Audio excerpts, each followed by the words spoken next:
బతుకు తెరువు కోసం కువైట్ వెళ్లి ఎడారిలో కష్టాలు పడుతూ నరకయాతన అనుభవించిన శివకు ఎట్టకేలకు విముక్తి లభించదు. అన్నమయ్య జిల్లాలోని వాల్మీకిపురం మండలం చింతపర్తి బీసీ కాలనీకి శివ చేరుకున్నాడు. భార్యా పిల్లల్ని కలుసుకొని భావోద్వేగానికి లోనయ్యాడు శివ. కానీ నెల రోజుల క్రితమే కువైట్ వెళ్లాడు శివ. అక్కడ ఎడారిలో పశువులకు కోళ్లకు మేత వేసే పనిలో కుదిరాడు. రోజు 2.5 కిలోమీటర్లు వెళ్లి నీళ్లు తెచ్చి పశువులకు పెట్టడం, తానే వండుకొని తినటం, చుట్టూ పలకరించే వాళ్ళు లేకపోవడంతో మానసికంగా కుంగిపోయి జీవితంపై విరక్తి చెందుతున్నట్లు కన్నీళ్లు పెట్టుకుని వీడియో చేశాడు. ఆ వీడియో వైరల్ కావడంతో ఏపీ ప్రభుత్వం చొరవ తీసుకొని అతన్ని తీసుకొచ్చింది.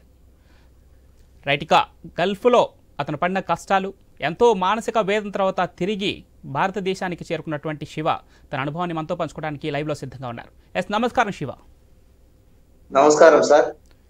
మొత్తానికి ఎన్నో బాధల తర్వాత అక్కడి నుంచి మీ సొంత ఊరికైతే చేరుకున్నారు. కానీ అక్కడ పడిన కష్టాల గురించి మీ మాటలో ఏం చెప్తారు? ముందుగా అది కష్టం కాదు సార్, నరకం. అది కష్టం అని చెప్పుకోవడం కాదు, కానీ నరకం అనేది మనిషి బతుకున్నట్టుగా ఎలా ఉంటుందో, చనిపోయిన తర్వాత పైన ఉంటది అనుకుంటారు అందరూ, కానీ బతుకున్నట్టుగానే చూపించారు అక్కడ పోయేట్లు. కానీ మీరు వెళ్లే ముందు ఎవరి ద్వారా అయితే వెళ్ళారో ఆ ఏజెంట్ ముందుగా ఇదే పని మీకు అక్కడ కల్పిస్తామని చెప్పి ముందుగానే మీకు ఒక వివరణ ఇచ్చారా? లేదంటే ఒక పని అని చెప్పి మిమ్మల్ని తీసుకెళ్లటం, అక్కడికి వెళ్ళాక మరొక పనిలో మిమ్మల్ని సెట్ చేయటం, ఇలా జరిగిందా? అసలు ఏం జరిగింది మీరు వెళ్లే ముందు? సార్ నాకు గొర్రెలు అని చెప్పారు కానీ ఎడారని చెప్పలేదు. పచ్చటి గొర్రెలు మేపాలి, గొర్రెలు ఒకటి తప్ప ఏముండదు, గొర్రెలు ఒకటే ఉంటాయని చెప్పారు సార్. అక్కడికి వెళ్ళిన తర్వాత గొర్రెలతో పాటు ఎడారి ఉంది. ఎడారి చూడంగానే నేను అనుకున్నాను చాలా ప్రమాదంతో ఉంది ఇక్కడ అని అనుకున్నాను. సరేలే గొర్రెలు అన్నారు కదా అని చెప్పని నేను అప్పుడు కూడా చూడలేదు. తర్వాత ఒక శ్రీలంక అతను ఉండేవాడు. శ్రీలంక అతను నేను ఆ రోజు దిగిన రోజే పనిలో తీసుకెళ్లాడు. నేను ఆ రోజు కనీసం రెస్ట్ కూడా ఇవ్వలేదు. నాకు పనిలోకి వెళ్ళాము. వెళ్ళిన తర్వాత అక్కడ ఫస్ట్ మేకలకి మేత వేసాడు. మేకలకి మేత వేయడము, దాని తర్వాత పావురాల దగ్గరికి రావడము, పావురాలకి మేత పెట్టడము, తర్వాత బాతుల దగ్గరికి రావడం, బాతులకు మేత పెట్టడము, నీళ్లు పెట్టడము, తర్వాత కోళ్ళ దగ్గరికి వచ్చామండి. కోళ్ళ దగ్గర మేత నీళ్లు పెట్టాము. దాని తర్వాత అలాగా గువ్వలు పక్షులు ఉన్నాయి సార్, రకరకాల పక్షులు ఉన్నాయి. ఆ పక్షులకంతా నీళ్లు మేత పెట్టాము. తర్వాత చెట్లు ఉన్నాయి సార్, పిల్లిలు ఉన్నాయి, పిల్లిలకి మేత నీళ్లు, కుక్కలకి మేత నీళ్లు పెట్టాము, తిండి గన. దాని తర్వాత వచ్చేసి ఈ తొండంకోళ్ళు ఉన్నాయి సార్, తొండంకోళ్ళు. ఆ కోళ్ళకు కూడా మేత నీళ్లు సౌకర్యం చూడాలి మనమే అన్నిటికీ.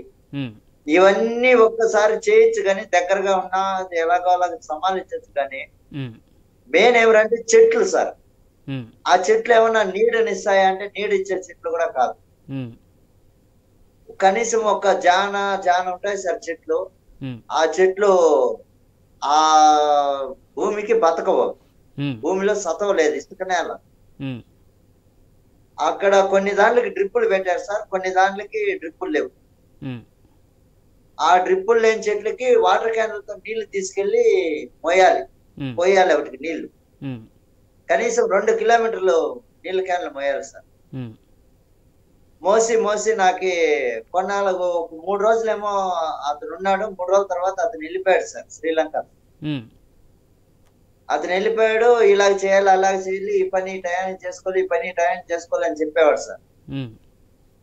సరే అతను మళ్ళా వస్తాడా అంటే నాతో అయితే నేను ఇంక రాను, బాబాకి చెప్పద్దు, నేను రాను, ఇది నరకము, ఇంత ముందు కూడా ఇక్కడ చేయలేకపోయినారు వచ్చిన వాళ్ళు, నాకు అత్యంతరం లేక మనిషి రాలేదని నేను ఉన్నాను, నేను మనిషి వచ్చావు కదా నేను వెళ్ళిపోతున్నాను, నువ్వు కూడా చేసే ఓపుకుంటే చెయ్యి, లేదంటే వేరే మనిషి దాకా ఓపు పట్టుకొని ఉండు అన్నాడు.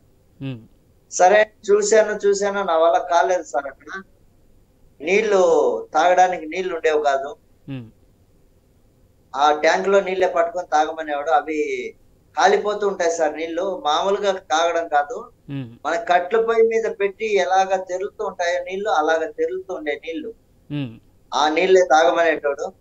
అవి తెచ్చి ఇక్కడ నీటిలో పెట్టుకొని రేకుల చెట్లో పెట్టుకొని తాగదామన్నా అక్కడ వేడి అయిపోయి ఏసీ లేదు, ఫ్యాన్ లేదు, కూలర్ లేదు, ఏమీ లేదు. అక్కడ ఉండేటోడిని. అక్కడ నా వల్ల కాక ఇంకా నేను బాబాకి చెప్పాను, వేరే మనిషిని పిలిపించి, బాబా ఒకడి వల్ల నా వల్ల కావడం లేదు, కష్టం ఎక్కువ అయిపోతుంది, ఇక్కడ నరకం లాగా ఉంది, నేనేం చేయను ఒక్కడిని అంటే వినలేదు సార్. ఉన్నీలే అన్నాడు. మళ్ళీ శుక్రవారం వచ్చిందంటే డిన్నర్ పెట్టుకుంటారు సార్. ప్రతి శుక్రవారం డిన్నర్ పెట్టుకుంటారు. మటన్ గాని, చికెన్ గాని, పావురాల మాంసం గాని తెచ్చుకుంటారు సార్. తెచ్చుకొని వాటినంతా ఫ్రై, భోజనము, కూర చేసుకుంటారు సార్. ఆ బోకలన్నీ వాళ్ళు చేసే అన్నానికి దానికి ఒక పెళ్లిళ్ళకి తీసినట్టు తీస్తారు సార్ బోకలన్నీ. పాత్ర అవన్నీ దుమ్ముతో నిండిపోయి ఉంటాయి ఆల్రెడీ, సిత్తు పనులు వేస్తున్నారు. అయితే శివ, మీరు 2 కిలోమీటర్లు నడిచి ఆ పశువులకు నీరు అందించడం కోసం అక్కడి నుంచి మోసుకొచ్చి అక్కడ దానాలో ఉన్నటువంటి ఆ పశువులకు అందజేయడం జరిగిందని తెలిపారు. ఈ క్షణంలో మీరే వంట చేసుకొని తినడానికి ఎటువంటి సదుపాయాలు కల్పించారు అక్కడి నుంచి? ఒకవేళ ఆ పని మీరు చేయలేక వారు చెప్పుకునే పరిస్థితి వస్తే వారేమైనా హింసకు గురి చేశారా? ఈ పని ఖచ్చితంగా మీరు చేయాల్సిందే అని చెప్పేసి చెప్పారు సార్. నేను అదే అడిగాను, ఈ పని ఒక్కటి నేను చేయలేను, భోజనము వండుకొని తినడానికి టైం సరిపోవట్లేదు, నా వల్ల కావడం లేదు, ఇంకో మనిషిని పిలిపించు అంటే, ఏమే నీకు జీతం ఇస్తున్నాను కదా, ఎందుకు చేయవు, ఎందుకు చేయరాదు నీకు, అది ఇది అని చెప్పని తిట్టేవాడు సార్. ఈ ఎండకి కోళ్ళు చనిపోయినా నా మీద కోపపడేవాడు, తిట్టేవాడు, గొడవ చేసేవాడు సార్. నా మీదకి వచ్చేవాడు. ఆఖరికి నా వల్ల కాక నేను చేయలేక, నేను ఒకసారి గొర్రె పిల్ల ఒకటి చనిపోయింది సార్. తల్లి ఈనింది, అది చనిపోయింది పిల్ల. ఎండకి తట్టుకోలేక చనిపోయిందో లేక కడుపులో చనిపోయిందో ఆ దేవుడికి తెలియాలి. ప్రతి అర్ధ గంటకి ఒకసారి వెళ్ళి చెక్ చేస్తూనే ఉంటాను సార్. అవన్నీ చెక్ చేస్తూ ఉండాలి. వీళ్ళు చెప్తూనే ఉంటారు, ఎండ అయినా, గాలి అయినా, ఇసుక తుఫాన్ అయినా ఆవిడకి అన్నిటికీ వెళ్ళి చెక్ చేయాలి, నీళ్లు పట్టాలి, మంచి చెడ్డ చూడాలి. అతను చెప్తూనే ఉంటాడు, వెళ్ళి చెక్ చేస్తూ ఉండు అని. కానీ వీడికంతా మేత పెట్టినప్పుడు కూడా వీడియోలు పెట్టాలి సార్, తప్పుకోడు. కానీ శివ, ఇక్కడ మీరు సొంత ఊరిని వదిలి అంటే మీరు ఎంతవరకు చదువుకున్నారు ముందు? నేను చదువుకుంది 5వ క్లాస్ వరకే సార్. అంతే. అయితే సొంత ఊరిలో బ్రతుకు తెరువు కోసం పని దొరకక వెళ్ళారా, లేదంటే అక్కడ ఎక్కువ సంపాదన వస్తుంది అనే కొంతమంది మాటల వల్ల వెళ్లాల్సి వచ్చిందా? అసలు ఎందుకు వెళ్లాల్సి వచ్చింది అక్కడికి మీరు? సార్ నేను ఒక ఇల్లు కట్టాను సార్. ఇల్లు అంటే నేను ఇప్పుడు కూడా అద్దీంట్లోనే ఉన్నాను. ఒక ఇల్లు కడుతున్నాను. ఇల్లు కట్టుకోవడానికి నా కాడున్న ఆటో ఒకటి అమ్మేశాను, బైక్ ఉండేది బైక్ అమ్మేశాను. గోడలు లేపాను సార్. చుట్టూ 4 పక్కల 4 గోడలు లేపాను. ఇంకా పైన స్లాబ్ గానీ ఏమి వేయలేదు సార్. అందుకు కొంచెం అప్పు చేశాను సార్ అక్కడ ఇల్లు కట్టుకోవడానికి. అప్పుడు మాకు కాలనీలు ఇచ్చారు, కాలనీలు కట్టుకోవడానికి అప్పు చేయాల్సి వచ్చింది. అప్పుడు ఎందుకంటే అందరూ కడుతున్నారు, మీరు కట్టకపోతే క్యాన్సిల్ అయిపోతుంది అది ఇది అని చెప్పేసరికి నేను అప్పు చేసి కట్టాను సార్. కానీ అప్పు తీర్చడానికి వ్యాపారం చేశాను, పాత్రల వ్యాపారము. వ్యాపారాలు కూడా లేకపోవడంతో నేను ఇంకా బయట వెళ్ళి అప్పులు కట్టాలి, ఇల్లు కట్టుకోవాలని చెప్పని, బిడ్డలకు చదివించాలి, వాళ్ళకు దారి చేయాలి కదా అని చెప్పని బయట వెళ్ళి నేను కష్టపడి చేసి ఏదో ఒకటి వ్యాపారం చేసుకుని అక్కడ కష్టపడి చేసి నేను డబ్బు పంపిస్తాను అప్పులు కట్టి. ఒకవేళ అక్కడ ఇంకా పని బాగుండి నాకు పని నచ్చితే ఇంకొక 2 ఏళ్ళు 4 ఏళ్ళ కాలాన్ని అక్కడే ఉండి తర్వాత వస్తానని చెప్పి వెళ్ళాను సార్ నేను.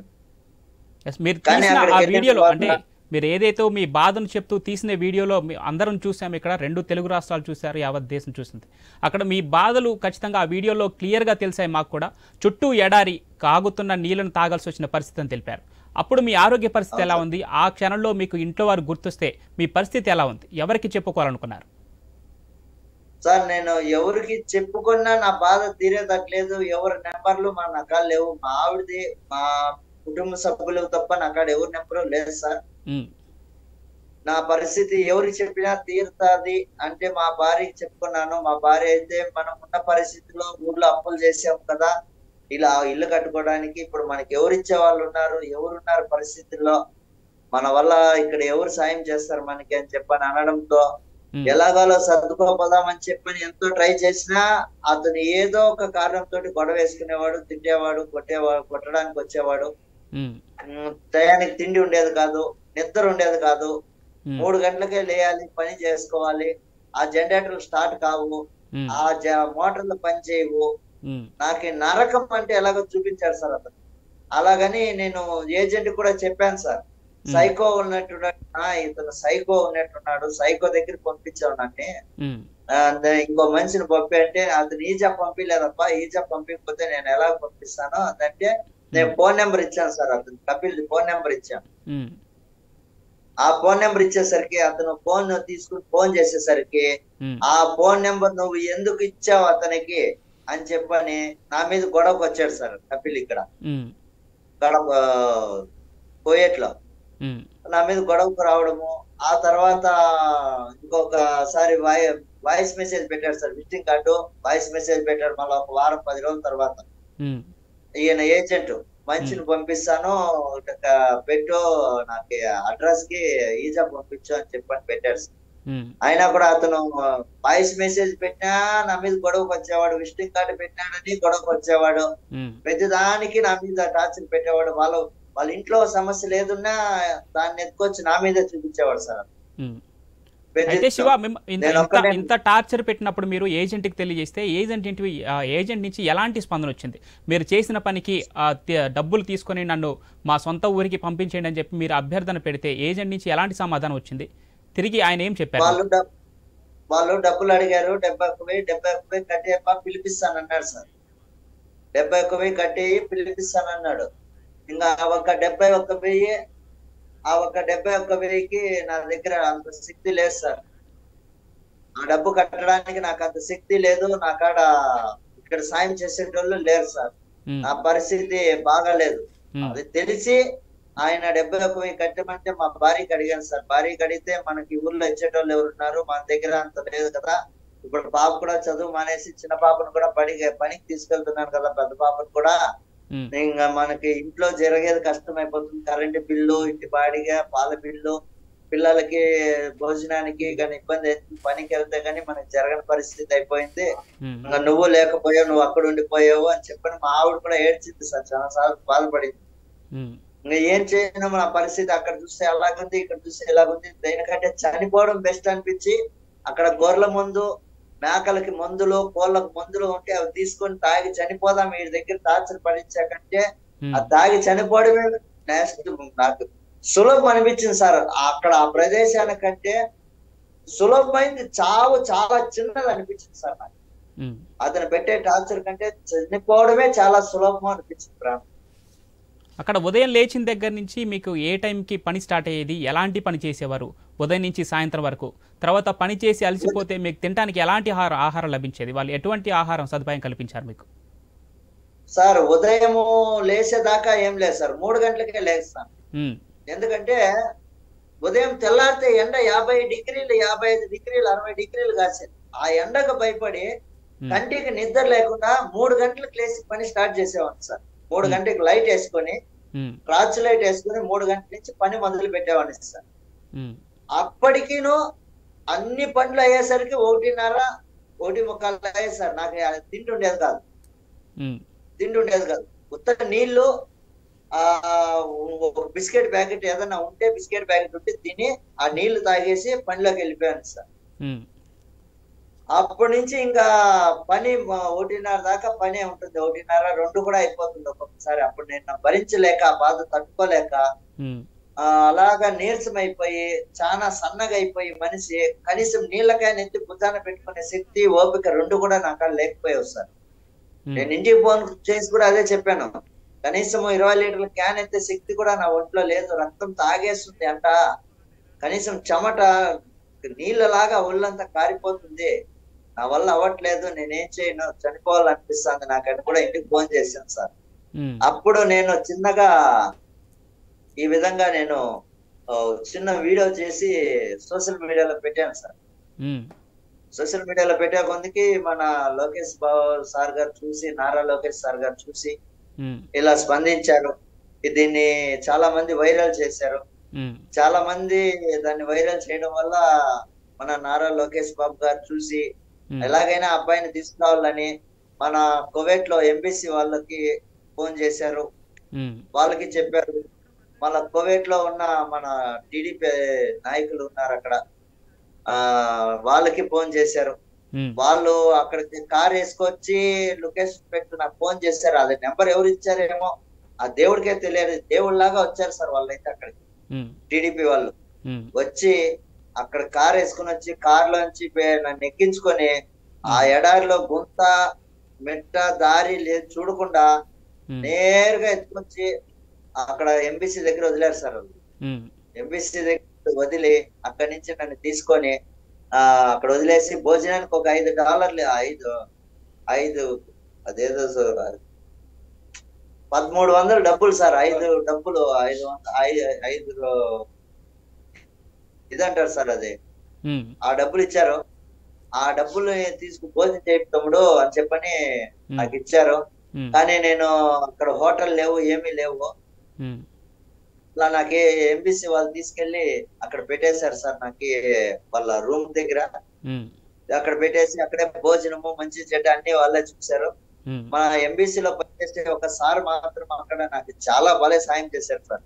ఉమ్, వాళ్ళు బిడ్డకు ఆ విధంగా చూశాడో లేదో నాకు తెలియదు, కానీ ఉమ్, ఆ సార్ మాత్రం అక్కడ ఎంబీసీలో చాలా గొప్పగా సాయం చేశాడు సార్. కానీ ఇంటికి వచ్చేటప్పుడు కూడా నాకు బెంగళూరు నుంచి ఇంటికి పోవడానికి ఛార్జీలు లేవు సార్. అంటే ఒక 5,000 సాయం చేశారు సార్ ఆయన.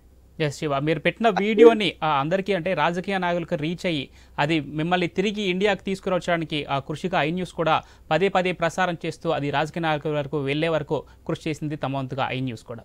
అయితే ఇప్పుడు మీరు వెళ్లే ముందు అక్కడ ఇంతకుముందు మీ స్థానంలో ఎవరు పనిచేసేవారు, వారి గురించి ఏమైనా డీటెయిల్స్ తెలుసా మీకు?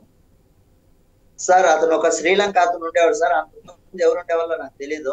ఉమ్, నేను వెళ్ళిన తర్వాత అతని భాష నాకు అర్థం అయ్యేది కాదు, నా భాష అతనికి అర్థం కాదు. ఉమ్, అతను ఫోన్ నాకు మాట్లాడేవాడు. మాట్లాడుతూ ఉండగానే నాకు అర్థం కాక ఏటా చెప్తున్నావు అని అంటే వాడు 2 సార్లు నన్ను కొట్టాడు సార్ అక్కడ పట్టుకొని. ఉమ్, 2 సార్లు కొట్టాడు. నేను అదే మాట బాబాకి చెప్పాను. అతను తెలుగులో ట్రాన్స్లేషన్ పెట్టేవాడు సార్, తెలుగులోకి అరబీలోకి మా కపిలో. ఉమ్, అతనికి లాంగ్వేజ్ ప్రాబ్లం బాబా, ట్రాన్స్లేషన్ అని అడిగితే పెట్టేవాడు సెల్లో.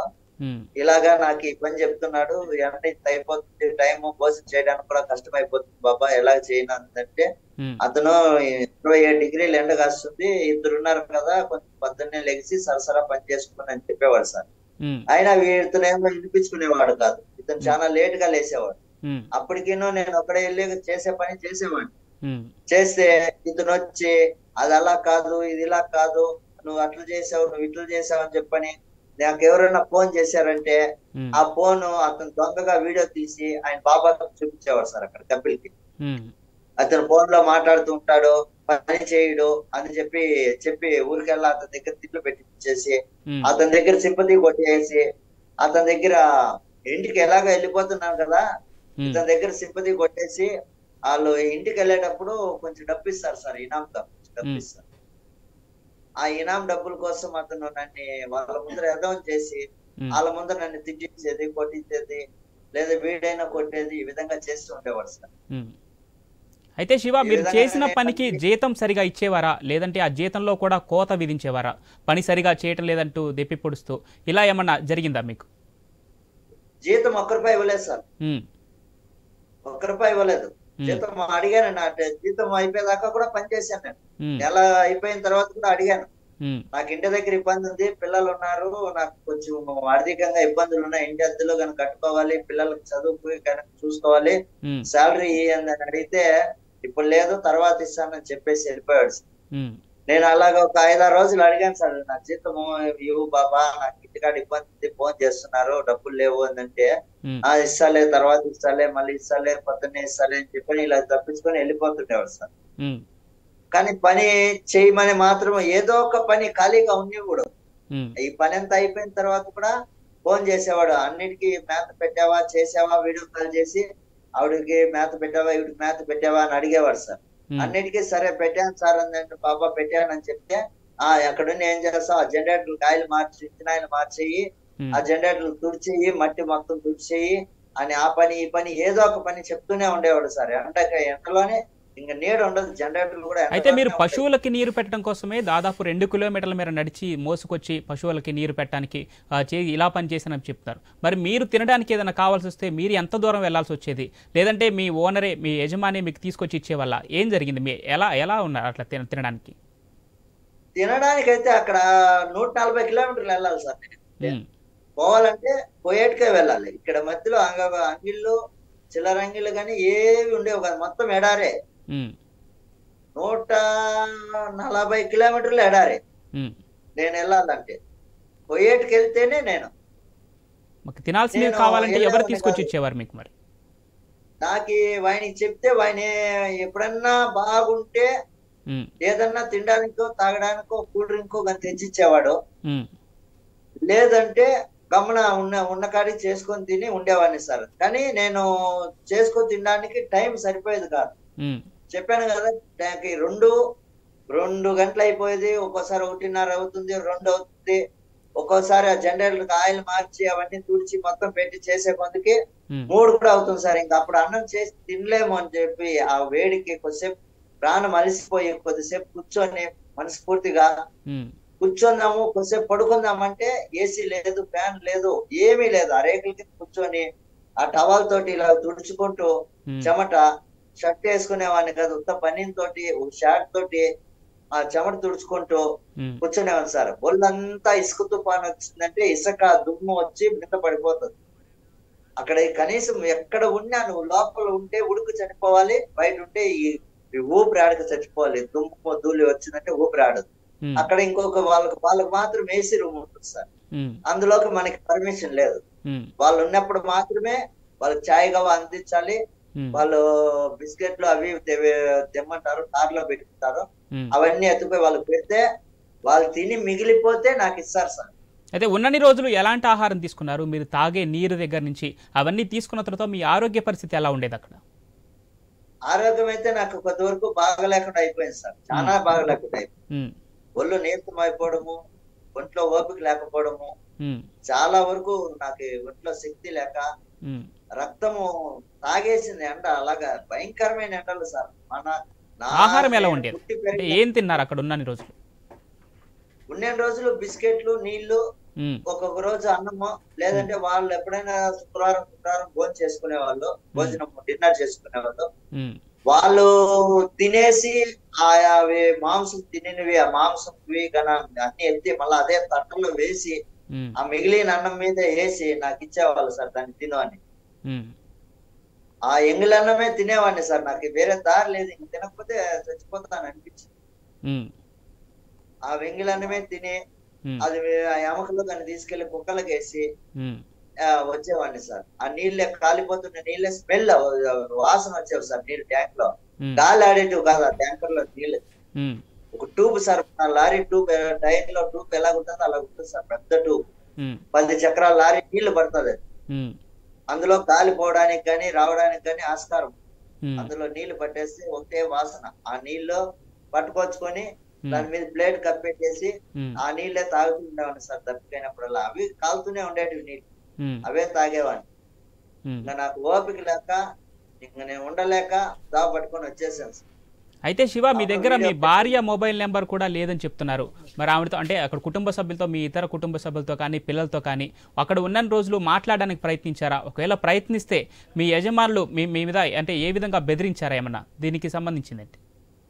ఒకసారి నేను ఇంటికి వెళ్ళిపోతాను బాబా, నేను ఉండలేను అని చెప్పాను సార్. ఉమ్, ఇంటికి వెళ్ళిపోతాను, నా వల్ల కావట్లేదు, ఇక్కడ ఉండలేకపోతున్నాను, నేను ఇంటికి వెళ్ళిపోతాను, నాకు ఇంటికి పంపించి అంటే సిమ్ కార్డు పెరుకున్నారు, సెల్ పెరుకున్నారు సార్. ఉమ్, సిమ్ కార్డు సెల్ 2 పెరుకున్నాడు. మళ్ళా అక్కడ ఉన్న ఒక ఆడాయమ ఏజెంట్ అంటే ఆయన ఫోన్ చేసి, ఏమక్క నా భార్యతోటి పిల్లలతోటి మాట్లాడకపోతే నేను ఉండలేను ఒక్క రోజు కూడాను, ఉమ్, ఈ విధంగా చేస్తున్నాడు, ఈ విధంగా అంటే ఎలాగక్క, నేను ఇంటికి వెళ్ళాలనుకుంటున్నాను, నేను ఇక్కడ ఒకడే ఉండలేకపోతున్నా ఎడారిలో, నా వల్ల కావడం లేదు ఉమ్, అని ఎన్నిసార్లు చెప్పినా ఆయన మళ్ళా వండుకొని ఆయన కాదు బాబా, సెల్లు లేకపోతే వాళ్ళ ఇంటి కాడళ్ళు భయపడతారు, ఇతను భయపడతారు, ఉమ్, ఎలాగో అలాగ చెప్పి సెల్ ఇప్పించింది సార్. తర్వాత ఉమ్, అతనైతే అప్పుడు చాలా పాపంగా అన్నాడు, పాపం వచ్చి కొట్టేలాగా వచ్చాడు సార్ నా మీద, ఉమ్, కాలుతోటి తొనడానికి కూడా వచ్చాడు. ఉమ్, అరసద్దు అంటే ఇంకా మళ్ళా నోరు ఎత్తకూడదు సార్. ఇంకా అతని దగ్గర డబుల్ బ్యారల్ గన్ను కూడా ఉంది సార్. ఉమ్. కార్లోనే ఎనీ టైం స్టాక్ ఉంది సార్, కార్లోనే గన్ అతని దగ్గర. వెళ్ళిన కొత్తలో ఒక 2 రోజులు 3 రోజులు అతను వెళ్ళిపోక ముందు బాగానే ఉండేవాడు సార్. అతను వెళ్ళిపోయిన తర్వాత నాకు టార్చర్ పెట్టడం మొదలుపెట్టి. అతను శ్రీలంక అతను ఎప్పుడైతే వెళ్ళిపోయాడో అప్పటి నుంచి నాకు ఒకటే టార్చర్ మొదలు పెట్టాడు సార్. మిగతా అంటే అప్పుడు ఆయన ఉన్నంత వరకు ఇద్దరు కలిసి చేసేవారా పని, ఆ తర్వాత ఆ పని భారం మొత్తం మీ మీదన పడిదా? అవును సార్, అప్పటిదాకా ఇద్దరు చేసాము, 4 రోజులు బాగా చేసాము. అందుకంటే ఆ 4 రోజులు కూడా నాకు పని నేర్పించడానికి, దేనికి ఎంత మేత పెట్టాలి, ఏ టైంలో పెట్టాలి, ఏ టైం నుంచి ఏ టైం వరకు ఆవిడకి మళ్ళా మేత వేయాలి, ఆవిడకి నీళ్ళు ఏ టైంలో నీళ్లు పెట్టాలి అని చెప్పి నేర్పించడానికి మాత్రమే అతను 4 రోజులు ఉన్నాడు సార్. లేకపోతే మనిషి రాలేదని ఉన్నాడు. మనిషి వచ్చిన తర్వాత ఒక 4 రోజులు నాకు పని నేర్పించాడు, మళ్ళీ వెళ్ళిపోయాడు సార్. అతను వెళ్ళేటప్పుడు చెప్పాడు సార్, నేను ఇంకా రాను, నా వల్ల కాదు, ఇక్కడ టార్చర్ ఎక్కువ, నేను వెళ్ళిపోతున్నానని చెప్పని చెప్పాడు సార్. కూడా కొన్ని రోజులు చేసి నీకు నచ్చితే ఉండు, నచ్చకపోతే వెళ్ళిపో, బాబాకి అడిగి అని చెప్పాడు సార్. నాకు అప్పటికి అర్థమైపోయింది, ఇక్కడ సైకో నా కొడుకున్నాడు, ఈ దగ్గర పని చేయలేమో, మనం బతకలేమని. అప్పటికేను నేను అక్కడి నుంచి ఎంబీఎస్ కి వచ్చేసే టైంలో ఫోన్ చేశాడు సార్. ఆ రోజు చెప్పాడు సార్, 2 రోజులకు గాను నువ్వు ఏసీ వేసుకొని ఏసీలో ఉండు, ఏసీలో పడుకో అందని. అన్ని రోజులకు గాను ఎండకి నేను బాధపడతా, చెమట తుడుచుకుంటా. అప్పుడు వీడియో చూసాడో ఏమో నాకు తెలియదు సార్. ఆ రోజు ఫోన్ చేసి ఆ రోజు చెప్పాడు సార్, నువ్వు ఏసీలో ఉండు, అక్కడ ఉండు, అక్కడ పడుకో అని చెప్పండి. ఆ వీడియో చేసే ముందు వరకు శివ మీరు అంటే ఖచ్చితంగా అనుకున్నారా, తిరిగి మన దేశానికి వెళ్ళిపోగలుగుతా, నేను నా కుటుంబ సభ్యుల్ని మళ్ళీ చూస్తా, ఇవన్నీ ఆలోచనలు వచ్చాయి మీకు? వచ్చాయి సార్. అయితే నేను బతికి వస్తాను అనుకోలేదు సార్. ప్రాణంతో అయినా శవమైనా ఇంత దేశం నేను వస్తాను అనుకోలేదు. ఎవరైనా ఒకరు సాయం చేస్తారా అనే ఆలోచన, లేకపోతే నన్ను చూసి ఒక 10 మంది అయినా రాకుండా నిలిచిపోతారా, నాలాగా ఎవరు బాధపడకూడదు వచ్చి ఈ దేశంలో. అతనికి భార్య బిడ్డలు ఉంటారు కదా, అతను కూడా భార్య బిడ్డల్ని నాకు వదిలేసి వస్తారు నాలాగా. అతను మళ్ళీ నాలాగా అనాథలు కాకూడదు బిడ్డలు, అతని బిడ్డలు వాళ్ళ భార్య బాధపడకూడదు. ఎవరు వచ్చినా కూడా ఈ బిడ్డ చూసి మనకి ఎవరు లేరు కదా, మనం వెళ్తే ఎవరు సపోర్ట్ చేస్తారు అక్కడ అని ఆలోచించుకొని కొంతమంది నిలిచిపోయినా సంతోషమే కదా నా వల్ల అనుకున్నాను సార్. అక్కడ తిరిగి నా భార్య బిడ్డలకు వచ్చి నేను మాట్లాడతానని గాని, ప్రాణంతో అక్కడి నుంచి వస్తానని గాని నాకు ఆ ఆలోచన ఇవి 2 లేకుండా వెళ్ళిపోయినాయి సార్. అయితే శివ, మళ్ళీ మీరు తిరిగి భారతదేశానికి వచ్చేసిన తర్వాత మిమ్మల్ని పంపించిన ఏజెంట్ మిమ్మల్ని అంటే మీది కాంటాక్ట్ అయ్యే ప్రయత్నం ఏమైనా చేశాడా, మీతో మాట్లాడారా తిరిగి? సార్ నాకు టికెట్ వేయక ముందు నేను వీడియో పెట్టిన విషయం అతను తెలియక ముందు ఒకరోజు ఫోన్ చేశాను సార్. మా ఆవిడకి ఫోన్ చేసి ఇట్లా నాకు ఇంటికి పిలిపించే డబ్బులు కట్టేస్తామని చెప్పి ఏదో ఒకటి చెప్పు, మళ్ళా ఏమంటాడు చూద్దామని అడిగాను సార్. అడిగితే మా ఆవిడ అడిగేసరికి అక్కడ కపిల్ ఒప్పుకోలేదమ్మా, ఆ ఏజెంట్ ఆడాయన ఉంది కదా, ఆయన కడితే నేను ఇప్పుడు మాట్లాడితే నాకు కొడతాడో తిడతాడో, మీరు ఏమన్నా చేసుకోండి, నెంబర్ ఉంది కదా నీది కపిల్ది నెంబరు, కపిల్ మాట్లాడుకోండి అని చెప్పాడు అనిందట. ఆ మాట నాకు మా ఆవిడ చెప్పింది. అదేంటి ఆయనకేం సంబంధం ఉంది, పంపించింది ఇతను కదా, ఇతను మాకు సంబంధం కదా, అతను ఏం చేసుకుంటాడో ఏం లేదు, మనం డబ్బు కట్టేస్తామంటే అతను పిలిపించే బాధ్యత అతనిదే కదా అంటే, అతను ఆ మాట అంటున్నాడు, మనం ఏం చేయగలము, ఏం చేద్దాం, ఎవరిని అడగాలి ఏమని మా ఆవిడ కూడా బాధపడింది సార్. పడితే తర్వాత నేను ఈ సోషల్ మీడియాలో ఎప్పుడైతే పోస్ట్ పెట్టానో ఆ రోజు మా ఆవిడ ఆ మాట అన్నదో లేదో నేను వెంటనే ఫోన్ చేశాను సార్. ఇక్కడ ఏజెంట్ ఫోన్ చేసి, నేను ఆల్రెడీ వీడియోలు పెట్టానన్నా, అది ఇదంటే డబ్బు కట్టే పంపిస్తాను అన్నాడు సార్. నాతో ఒకలాగా చెప్తాడు, మా ఆవిడతో ఒకలాగా చెప్తాడు, అక్కడ ఏజెంట్ తో ఒక ఆమెతో అలాగే చెప్తాడు. ఆమె ఒప్పుకోలేదు, నా ఫోన్ చేస్తే కపిల్ వచ్చి నిన్ను తిడతాడు కొడతాడని చెప్పావు నువ్వు అన్నాడు. అది నిజమే, ఆడు నువ్వు ఫోన్ చేసినా మెసేజ్ పెట్టినా నా దగ్గరికి వచ్చి నా మీద గొడవ పడతాడు, నాతోనే కొట్టడానికి వస్తాడు, నేను అక్కడ బాధపడుతున్నా. అయితే ఇక్కడ నుంచి ఇంటి నుంచి పంపించేటప్పుడు మిమ్మల్ని ఒక్కళ్ళే పంపించారా, లేదంటే మీతో పాటు మీ స్నేహితులు కానీ ఇతరత్ర మీ కుటుంబ సభ్యులు కానీ ఇంకెవరైనా ఉన్నారా మీతో పాటు వచ్చిన వాళ్ళు? ఎవరు లేదు సార్, నేను ఒక్కడే వెళ్ళాను. అయితే శివ అన్ని కష్టాలు పడిన తర్వాత తినడానికి తిండి లేక ఆ వేడి నీరు తాగుకుంటా చివరికి చావే గతి నాకని అంత ఆలోచన వచ్చిన తర్వాత తిరిగి ఇలాంటి ఒక వీడియో చేసి సోషల్ మీడియాలో పెట్టాలి, అది చేరితే నేను నా దేశానికి వెళ్ళిపోయే అవకాశం ఉంటుందని ఈ ఆలోచన ఎలా కలిగింది మీకు? అంటే నేను దేశానికి వస్తానని అనుకోలేదు సార్. వీడియో తీసిన తర్వాత కూడా నేను మన దేశానికి వస్తానని నేను అనుకోలేదు. ఎందుకంటే ఇక్కడ నుంచి నేను బయట 140 కిలోమీటర్లు నడిచి వెళ్ళడం అనేది సాధ్యం కాని పని. ఎడారిలో ఆ ఎండకి కనీసం 1 కిలోమీటర్ నడిచేసరికి ఒక 10 లీటర్ నీళ్ళన్నా తాగాలి. అవును. ఆ 10 లీటర్లు మనం బ్యాగ్ అని ఎత్తుకున్నామా, నీళ్ళని మోసుకెళ్తామా, దారిలో నీళ్ళు ఎక్కడ దొరుకుతాయి, ఎక్కడా నీళ్లు లేవు, మొత్తం ఎడారే. ఎంత దూరం వెళ్ళినా ఎడారే తప్ప నీళ్లు లేవు. ఇంకా నీళ్లు లేనిది మనం అనాథ చావు చనిపోతామని నాకు అర్థం అయిపోయింది. కనీసం అక్కడ గొర్రెలకి వీడికి మేత పెడుతూనే నీళ్లు తాగడానికి వస్తేనే నీళ్లు తాగి తాగి తాగి కడుపు కూర్చిపోతుంది. ఇంకా భోజనం మీద ఆలోచన వదిలేసాను, నీళ్లే గతిక, నీళ్లు తప్ప భోజనం మీద ఆశ కూడా వదిలేసాను. ఆ బిస్కెట్లు ఎప్పుడన్నా ఉంటే బిస్కెట్ తింటా, లేదంటే ఉత్త నీళ్లే గతి తాగడానికి.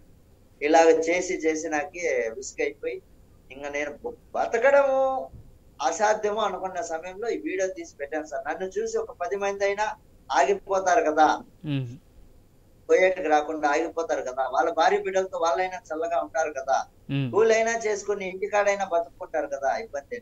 నాలాగా ఎంబీసీలో చాలా మంది బాధపడుతున్నారు. అయితే శివ, మీ వీడియో చూసిన తర్వాత ఆంధ్రప్రదేశ్ ప్రభుత్వం స్పందించింది, మంత్రి లోకేష్ స్పందించారు, డిప్యూటీ సీఎం పవన్ కళ్యాణ్ స్పందించారు. వారందరూ చొరవ తీసుకోవడం వల్లనే మీరు ఈరోజు తిరిగి మీ సొంత ఇంటికి చేరుకోగలిగారు. వారందరికీ ఐ న్యూస్ ద్వారా మీరేం చెప్పాలనుకుంటున్నారు? ప్రతి ఒక్కరు కూడా మాకు సాయం చేసిన మన లోకేష్, నారా లోకేష్ గారికి, మన డిప్యూటీ సీఎం పవన్ కళ్యాణ్ గారికి, మన చంద్రబాబు నాయుడు గారికి, మన ఇక్కడ ఎంబీసీ వాళ్ళ గారికి, మళ్ళా వచ్చేసి ఇక్కడ మన టీడీపీ అధ్యక్షులు ఉన్నారు సార్ అక్కడ బొయ్యట్లో, వాళ్ళకి, మన అమెరికా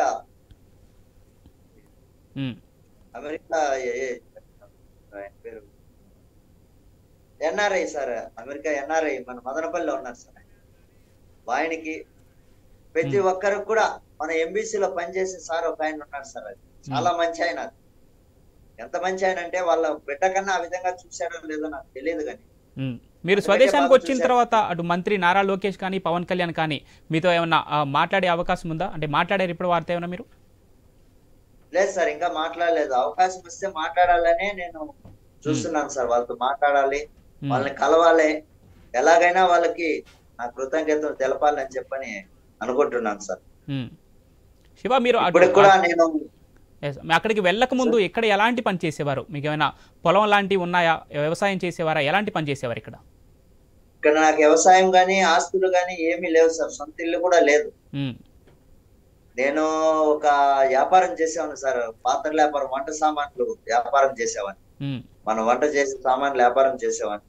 అయితే వ్యాపారాలు జరక్క ఇంట్లో పిల్లలకి భార్యకి పోషించుకోవడానికి కొంచెం అప్పులు ఉన్నాయి కాబట్టి ఇల్లు కట్టుకోవడానికి అప్పులు చేశాను కొన్ని.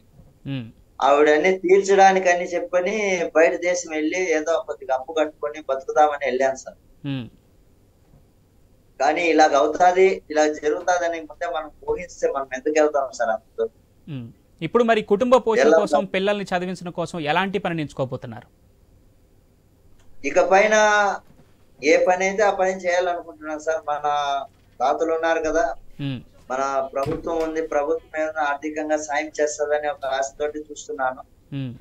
అలాగని మొత్తం భారం వాళ్ళ మీద వేయకుండా నా బాధ నేను పడుతున్నాను. ఇక్కడ ఏదో ఒక పని చేసుకుంటూ బతుకోవాలి, పిల్లల్ని పోషించుకోవాలి. ఇంకా అలాగని ప్రభుత్వానికి కూడా ఏదైనా ఆర్థికంగా నాకు సహాయపడతారని కోరుకుంటున్నాను సార్. మన పవన్ కళ్యాణ్ గారు గాని, మన నారా లోకేష్ బాబు గారు గాని, మన చంద్రబాబు నాయుడు గారు గాని ఈ విధంగా ఆర్థికంగా ఏదైనా గవర్నమెంట్ నాకు సాయం చేస్తారని కోరుకుంటున్నాను సార్. మీరు ఇండియాకి తిరిగి రాగానే అక్కడ ఎయిర్పోర్ట్ లో మీ కుటుంబ సభ్యులను చూసిన తర్వాత వారి స్పందన ఎలా ఉంది? మీరు ఏ విధంగా ఫీల్ అయ్యారు? చాలా బాధపడ్డాను, సంతోషపడ్డాను సార్. నేను మళ్ళా నా బిడ్డను చూడలేను అనుకున్నాను, చూశాను, చాలా ఆనందపడ్డాను. మా బిడ్డలు వచ్చి నన్ను చూడలేమనుకున్నారు కానీ ఉమ్, ఇదే సమయంలో మన నారా నారా లోకేష్ సార్ గారు ఉమ్, వచ్చి ఈ విధంగా సాయం చేసి మన పవన్ కళ్యాణ్ గారు కానీ అందరూ కలిసి ఉమ్, మా ఊర్లో సర్పంచ్ సార్ గారు కూడా ఈ విధంగా 10 మంది నాకు సాయం చేయబట్టి ఉమ్, నేను ఈ రోజు గ్రామానికి నా భార్య బిడ్డల దగ్గరికి ఇంటి దగ్గరికి చేరుకోగలిగాను సార్. ఉమ్, కానీ ప్రపంచంలో ఎన్నడూ ఎక్కడ ఏ విధంగా జరగంది 3 రోజుల్లో సాధ్యం కానిది ఉమ్, ఈ ప్రభుత్వం చేసి చూపించింది సార్. 3 రోజులు ఎక్కడ గాని ఉమ్. ఎట్ట పరిస్థితుల్లో ఎవరిన గాని తీసుకొచ్చిందే లేదు సార్ ఏ ప్రభుత్వం వచ్చి. ఒకవేళ మంత్రులను మీరు కలిసే అవకాశం వస్తే వారికి ఏం చెప్పదలుచుకున్నారు? వాళ్ళకి అనేక నా హృదయపూర్వక ధన్యవాదాలు తెలియజేయాలనుకుంటున్నాను సార్. అంటే అవకాశం మీలాగా ఇతర వస్తే దేశాల్లో ఎప్పుడు పనుల కోసం వెళ్ళి సంపాదన కోసం వెళ్ళి కష్టాలు పడుతున్న వారిని వారి గురించి ఆ మంత్రుల దృష్టికి ఏ విధంగా తీసుకెళ్లాలనుకుంటున్నారు? నేను చెప్పాలన్నది ఒకటే సార్, అందరూ అక్కడ చాలా మంది బాధపడుతున్నారు. ఉమ్, మన వంతు సాయము మన గవర్నమెంట్ అక్కడ ఉండి ఏదైనా కొద్దిగా వాళ్ళకి సాయపడితే ఉమ్, నాలాగా బాధలు పడకుండా ఉమ్, వాళ్ళకు కూడా కొద్దిగా సహాయం తీసుకొస్తారని కోరుకుంటున్నాను సార్. ఉమ్, అవస్థ అంటే చాలా ఇబ్బందులు పడుతున్నారు సార్. కొంతమంది అయితే ఉమ్, వాళ్ళ భార్య బిడ్డలను వదిలేసి ఆ పాపకి కాలుకి ఆపరేషన్ చేయించారట. మళ్ళా అది ఆపరేషన్ మళ్ళా కట్ట వచ్చేసిందని అతను అన్నం తినడం వదిలేశాడు, నీళ్లు తాగడం వదిలేశాడు. ఉమ్, అతను ఏడుస్తున్నాడు రోజు. నేను అక్కడ 2 రోజులు ఉన్నాను. 2 రోజులు చూశాను అతని బాధ. ఉమ్, 2 రోజులు ఏడుస్తూనే ఉన్నాడు సార్. ఎంత చెప్పినా నా వల్ల కావట్లేదన్నా, నేనేం చేయను, నేను ఇక్కడ నమ్మి వచ్చాను. 8 రోజులు పోయేటోడు ఇంకా పనిచేస్తే 2 పూట్లు మాత్రమే భోజనం పెట్టారు. అది కూడా ఉమ్, మాడుకోకు పెట్టారన్న. అన్నం మాడిపోయిన అన్నం నాకు పెట్టారు. ఉమ్, ఇంకా అన్నము తినలేనని తెలిసి ఇప్పుడు కేసు పెట్టారు సార్. కేసు పెట్టారు నా మీద. ఉమ్, నేను పారిపోయి వచ్చాను. ఎంబీసీకి పారిపోయి రావడంతో కేసులు పెట్టారు. దొంగతనం చేశారు, అది చేశారని. కనీసం బట్టలు బ్యాగ్ కూడా తెచ్చుకోలేదన్నా నేను అని చెప్పని. బట్టలు కూడా లేవు సార్ అతని దగ్గర. ఉమ్, బాధపడుతున్నాడు, అతను ఉమ్, ఏడుస్తున్నాడు. అలాగే చాలా మంది ఉన్నారు సార్ అక్కడ. ఉమ్, చాలా మంది ఉన్నారు ఎంబీసీ దగ్గర వచ్చి. ఒకరు కొంతమంది చెప్పుకోగలుగుతున్నారు, కొంతమంది ఆ ఇండ్లోంచి ఎలాగ రావాలి, ఉమ్, భాష రాకుండా అక్కడి నుంచి ఎలాగ ఎంబీసీకి రావాలి, ఏ విధంగా రావాలి తెలియకుండా ఉమ్, చాలా మంది బాధపడుతున్నారు సార్. ఉమ్, నాకంటే ఎలాగో అలాగా నా వీడియో చూశారు కాబట్టి మన టీడీపీ అధ్యక్షులుగా అక్కడ ఉన్నారు సార్. ఉమ్, వాళ్ళంతా ఇది చూసి నాకు లొకేషన్ పెట్టమని ఉమ్. కార్ వేసుకొని వచ్చి నా దగ్గరికి తీసుకొచ్చి ఎంపీసీ దగ్గర పెట్టేశారు. ఈ విధంగా అయితే సాయం చేశారు. ఉమ్, అలాగే వాళ్ళకు కూడా చేయడానికి చెప్పుకోవడానికి మనిషి లేక ఉమ్. వాళ్ళకి ఎక్కడికి రావాలో తెలియక చాలా ఇబ్బందులు పడుతున్నారు సార్ మనిషి వాళ్ళు. మీరు చేసిన వీడియో నేను నా కళ్ళు- ఇతర రాజకీయ నాయకులకు చేరువై మీరు తిరిగి ఇండియాకి చేరుకోవడానికి ఐ న్యూస్ తరపు నుంచి ఎంతో కృషి చేశారు. అదేవిధంగా ఇలాంటి బాధితులు ఎంతమంది ఉన్నా వారికి సహాయం చేయడానికి, తిరిగి వారి స్వదేశానికి చేరుకోవడానికి, సొంత ఇంటికి చేరుకోవడానికి ఐ న్యూస్ ఎప్పుడు ముందుంటుంది. ఇక నుంచి మీ జీవితం సాఫీగా సాగా